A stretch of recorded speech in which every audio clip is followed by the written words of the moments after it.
গত ১.৫ বছর অন্তর্বর্তীকালীন সরকার আসলেন, এসে শ্রমিকদের উপর আবার গুলি চালালেন।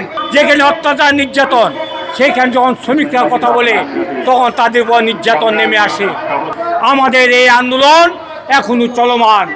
বন্ধুরা আমার, আমরা দেখলাম গত ৫ই আগস্ট ছাত্র শ্রমিক জনতার সেই অভ্যুত্থানের মধ্য দিয়ে শ্রমিক শ্রেণী, বিশেষ করে গার্মেন্টস শ্রমিকদের রক্তের বিনিময়ে আমরা একটা অভ্যুত্থানের মধ্য দিয়ে ফ্যাসিস্ট হাসিনা সরকারকে এই দেশ থেকে পালিয়ে যেতে বাধ্য করলাম।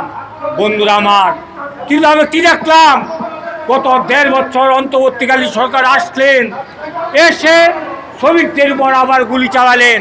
আবার আমাদের সেই আশুলিয়া বলেন, গাজীপুর বলেন, আবার আমাদের শ্রমিকদেরকে সেইখানে আবার রক্ত দিতে হয়েছে। একদিকে এই ফ্যাসিস্ট সরকারকে হটানোর জন্য রক্ত, আবার অন্তর্বর্তী সরকার উনি আমাদের রক্ত নিলেন। যৌথ বাহিনী যারা সেইখানে তারা আক্রান্ত হলেন। বন্ধুরা আমার, শুধু তাই নয়, সারা বাংলাদেশে যেখানে গার্মেন্টস শ্রমিক, যেখানে শ্রমিক অঞ্চল, যেখানে অত্যাচার নির্যাতন, সেইখানে যখন শ্রমিকরা কথা বলে তখন তাদের উপর নির্যাতন নেমে আসে।